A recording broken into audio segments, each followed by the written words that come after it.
কথায় আছে না, কে কি বিশ্বাস করলো তাতে কিচ্ছু যায় আসে না, শেষ পর্যন্ত তুমি কি বিশ্বাস করছো এবং তুমি তাতে শেষ পর্যন্ত লেগে থাকছো কিনা এটাই এক্স ফ্যাক্টর হয়ে যায়। ইস্ট বেঙ্গলের ক্ষেত্রেও তাই হয়েছে। একটা টিমের কামব্যাক করার জন্য প্রয়োজন এই টিমের নাম্বার 10 যে বল ডিস্ট্রিবিউশন করবে সে নেই। একটা টিমে যে হোল্ডিং ফুটবলার যে মিড মাঠ থেকে পুরোপুরি গেমটা কন্ট্রোলে করবে সল ক্রেসপো সে নেই। একটা টিমের ডিএমএফ সে নেই যে দুর্দান্ত পারফরমেন্স করেছে লাস্ট ম্যাচে। সেই টিমটা 2-0 ডাউন হাফ টাইম অব্দি, এই টিমটার কামব্যাক করার জন্য স্কোরার দরকার। আইএসএল এর টপ অ্যাসিস্ট প্রোভাইডার এবং হাইস্ট গোল স্কোরার দুজনই ইস্ট বেঙ্গলের, বাট মাদি কালালো নেই, এই টিমটা টপ স্কোরার দিমিও নেই। তো সেখান থেকে দাঁড়িয়ে টিমটা বেরোবে কি করে? সেখানে দাঁড়িয়ে 2-0 ডাউন, বাট কোচ শেষ পর্যন্ত বিশ্বাস রেখেছিলেন এই টিমটা কামব্যাক করতে পারবে। যে টিমটা গোটা ফার্স্ট হাফ দূরে বলের জন্য লড়াই করেছে, ছুটে বেরিয়েছে, সেই টিমটা সেকেন্ড হাফে কিভাবে এত মোটিভেশন পেল? ভাই পেল একটা জায়গায়, সেটা হলো সেলিব্রেশন দি মারিয়ার। এই সেলিব্রেশনই কিন্তু ইস্ট বেঙ্গলের লাক ফ্যাক্টর পাল্টে গেছে, কারণ যেভাবে পাঞ্জাব এফসি ইস্ট বেঙ্গলের আক্রমণকে আটকাতে ডিফেন্স কোলাপস করে গেছে, একই রকম ভুলে দুটো সেম সাইড কনসিড করেছে। তার থেকে বড় কথা, যে দুটো গোল করেছে East Bengal, David and Hijazi Maher, ভাই দুর্দান্ত। যেখান থেকে দাঁড়িয়ে হিজাজি মাহেরের জন্য পারফেক্ট বল রেখেছিল সেই বুড়ো ক্লেটন সিলভা। বলে না, সব খারাপটা টাইম দেখতে দেখতে একটা সময় দাঁড়িয়ে কিন্তু ওই খারাপ থেকেই ভালো কিছু বেরিয়ে আসে।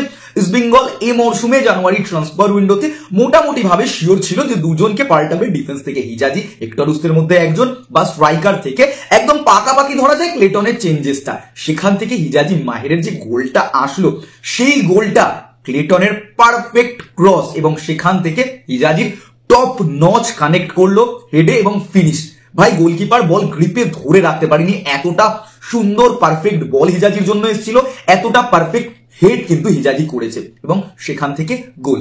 লাস্ট ম্যাচেও কিন্তু ইস্ট বেঙ্গল জিকসনের কার্ডে উঠে যাওয়ার পর চুংডুঙ্গা যে গোলটা করেছিল, তারপর ক্রিস্টিয়ানো রোনাল্ডো সেলিব্রেশন, তারপর পরপর দুটো গোল এবং সেখান থেকে ইস্ট বেঙ্গল হেরেছে।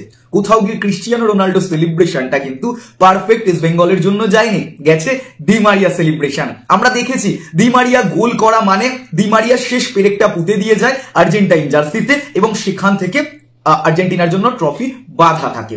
সেখানে দাঁড়িয়ে রোনাল্ডো সেলিব্রেশন আমরা দেখলাম, বাট সেটা হাফ সুই হয়েছে। ফুল যেটা হয়েছে সেটা হিজাজিও করেছে, সেটা বিষ্ণুও করেছে, যে দি মারিয়া সেলিব্রেশন দাঁড়িয়ে লাভ সিম্বল কিন্তু ইস্ট বেঙ্গল সমর্থকদের গতকাল অসংখ্য ভালোবাসা দিয়ে গেছে এবং ইস্ট বেঙ্গল এই টিম নিয়ে একটা দুর্দান্ত ব্যাক করতে পেরেছে।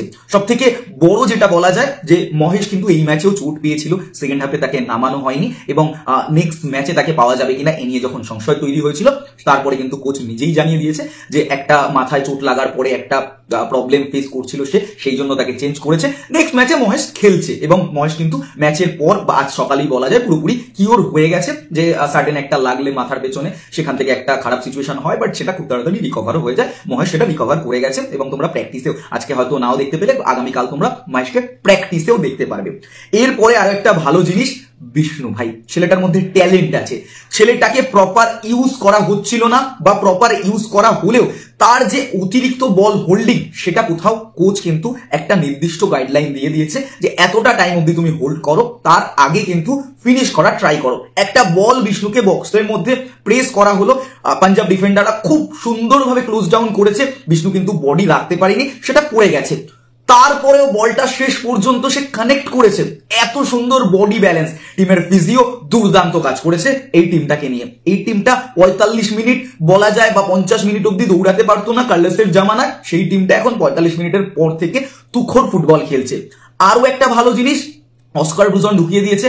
ভাই আমি 4 গোলের লিডে চলে গেছি, তখনও চেঞ্জেস কেমন আসছে না, আমান সিকে রয়েছে, আমান সিকে এসে অ্যাটাকে যোগ দিচ্ছে, ডবল স্ট্রাইকার খেলছে, তখনও আমি ডিফেন্সে যাব না, 5 ডিফেন্সে তো নাই। নিশু নামলো, তাও মিডফিল্ডে ফুটবল খেলছে, উইংয়ে ফুটবল খেলছে। চুংনুঙ্গা আমি কোথাও দেখছি যে বার্সেলোনার বালদে টাইপ বানিয়ে দিয়েছে চুংনুঙ্গাকে, যে চুংনুঙ্গা তার মাথা মোটামির জন্য গোল কনসিভ করেছে, সেই চুংনুঙ্গা দুর্দান্ত ভাবে উইং দিয়ে রান করছে, ক্রস বাড়াচ্ছে, 1-2 খেলছে। সেম মোহাম্মদ রাকিবের ক্ষেত্রে আনোয়ার আলী, আমি আনোয়ার আলীর দীর্ঘদিন গেম দেখেছি, ইন্ডিয়ান অ্যারোজের একটা ম্যাচ আছে, গোটা 91 মিনিট অব্দি বেঙ্গলকে আনোয়ার আলী একা আটকে রেখেছিল, শেষে ডুডুর একটা ব্যাক হেডে গোল করেছিল সেটা Indian Arrows versus East Bengal I লিগের ম্যাচ ছিল। 91 মিনিট অব্দি বারাসাত স্টেডিয়ামে ইস্ট বেঙ্গলকে আটকে রেখেছিল আনোয়ার আলী। আমি ফার্স্ট টাইম আনোয়ার আলীকে দেখলাম। প্রথম হাফ ইউজ করা হলো ডিএমএফ হিসাবে, সেকেন্ড হাফ ইউজ করা হলো সিএমএফ হিসাবে। এত দুর্দান্ত পারফরমেন্স কিন্তু আনোয়ার আলী কালকে তুলে এনেছে। বাট কিছু কিছু জায়গায় আনোয়ার আলী অত্যন্ত স্লো মুভে কিন্তু বেশ কিছু গোল কনসিভ করে নিচ্ছে, তো সেটাই একটু ঠিক করতে হবে। বাদ বাকি কিন্তু গোটা টিমটা আউটস্ট্যান্ডিং। আর সব থেকে বড় কথা ভাই, সৌভিক মোহনবাগান জার্সিতে বলো, ইস্ট বেঙ্গল জার্সিতে বলো, নিজের শেষ রক্তবিন্দু অব্দি উজাড় করে দেওয়ার মতো একটা পোটেনশিয়াল ফুটবল কিন্তু ডেলিভার করে এই ছেলেটা। কোনোভাবেই এই ছেলেটা এক বিন্দু জায়গা ছাড়বে না ডিস্ট্রাকটিভ ফুটবলে। আগে প্রণয় হালদার ছিল, তারপর সেই সময় থেকেই সৌভিক জামানা, বাট এখনো প্লেয়ারটার মধ্যে দুর্দান্ত কিছু কোয়ালিটি রয়েছে এবং সে শেষ বিন্দু অব্দি বেঙ্গলের জন্য এখন উজাড় করে যাচ্ছে। দারুণ প্লে কিন্তু সৌভিক। কুর্নিশ ভাই, Mohun Bagan jersey, east Bengal jersey তুমি কাঁপিয়েছো মিডফিল্ড থেকে, দারুণ আউটস্ট্যান্ডিং পারফরমেন্স। এরপর যেটা বিষ্ণু, যে বিষ্ণু 2023-24 সেশনে 19 ম্যাচে একটা গোল করেছিল, সেই বিষ্ণু 24-25 সেশনে কিন্তু 10 ম্যাচে 3টে গোল করে ফেলেছে। আর অ্যাসিস্ট তো ভাই নো ডাউট দুর্দান্ত। এরপর কিন্তু আইএসএল এ কিছু মুভ হতে চলেছে, যেটা আমরা কেরালা ব্লাস্টার্স কোচ কিন্তু স্যাক হয়েছে এবং সেখানে কেরালা ব্লাস্টার্স হাবাসের জন্য কিন্তু একটা ইন্টারেস্ট পোষণ করছে। কিছুদিন আগে জনি কাউকোকে চেয়েছিল ইস্ট বেঙ্গল, বাট একদলীয় লোপেস হাবাস, তার দলে সাবস্টিটিউট নেই জনি কাউকোর, এবং ম্যানেজমেন্ট তারা কোনোভাবে জনি কাউকোকে ছাড়তে রাজি নয়। বাট কেরালা ব্লাস্টার্স এর কাছ থেকে একটা লোভনীয় অফার কিন্তু গেছে হাবাসের জন্য। অন্যদিকে দাঁড়িয়ে দেস বেকিংহ্যাম, তিনিও কিন্তু এই মুহূর্তে অক্সফোর্ডে কোচিং করছিলেন, অক্সফোর্ড ইউনাইটেডে, তাকেও কিন্তু স্যাক করা হয়েছে। এবার তারও কি একটা চান্সেস আছে কেরালা ব্লাস্টার্সে আসার? তবে এখানে দাঁড়িয়ে কিন্তু সিটি গ্রুপের চুক্তির অধীনে পড়ে ডেস বেকিংহ্যাম, তো সেখান থেকে দাঁড়িয়ে সে কতটা সেই চুক্তি থেকে বেরিয়ে বা কেরালাও তার জন্য কতটা ইন্টারেস্ট পোষণ করছে সেটাও এখন দেখার বিষয়।